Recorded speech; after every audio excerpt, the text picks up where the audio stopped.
Nah, rekan-rekan sekalian, apa yang akan kita pelajari pada kursus atau pelatihan pada hari ini? Hari ini kita akan mempelajari paling tidak 6 bagian, yaitu yang pertama, apa yang dimaksud dengan siklus dan faktor penentu manajemen kinerja di perusahaan.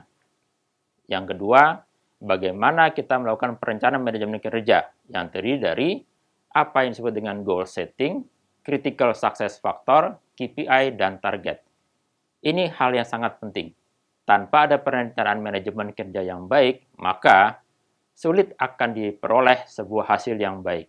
Kita tahu bahwa dalam proses PDCA atau Planning, Do, Check, and Action, perencanaan membutuhkan waktu atau posisi paling tidak 80 atau 70% dalam sebuah proses. Selanjutnya, kita akan belajar bagaimana menentukan KPI atau yang disebut dengan Key Performance Indicator. Ini juga merupakan hal yang penting, karena tanpa ada indikator keberhasilan yang kita tetapkan bersama, maka akan sulit untuk mengukur bagaimana sebuah kinerja itu dikatakan berhasil atau tidak.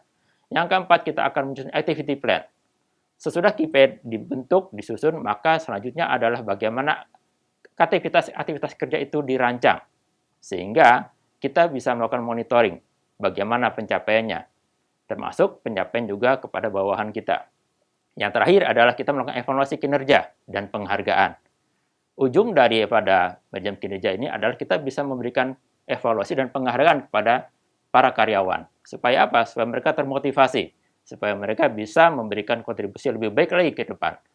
Di samping itu juga tujuannya bisa menentukan apakah ada gap antara hasil yang kita harapkan dengan targetnya. Kalau itu ada gap, berarti perlu ada improvement. Improvement ini bisa berupa pelatihan, bisa berupa coaching, atau hal lain yang bisa kita berikan kepada karyawan untuk meningkatkan kinerjanya.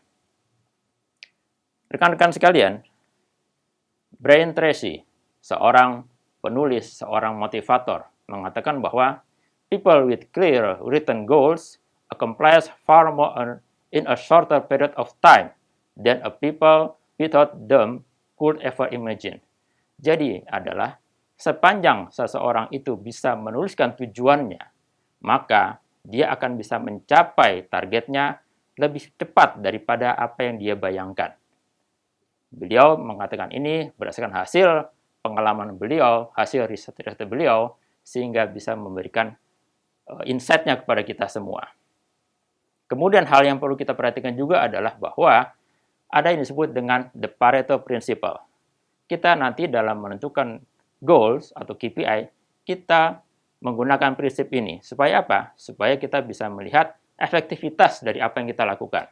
Jadi, yang ingin kita sampaikan adalah bahwa 80% dari tujuan yang kita ingin capai itu harus bisa memberikan manfaat dengan kita upayakan effortnya yang seminimal mungkin. Supaya apa? Supaya kerja kita lebih efektif. Jadi dengan 20% effort, kita bisa menghasilkan 80% result. Ini tentunya suatu hal yang sangat efektif dalam sebuah mengelola manajemen kinerja. Demikian pengantar pada kesempatan kali ini. Kita akan berjumpa lagi pada kesempatan selanjutnya. Terima kasih.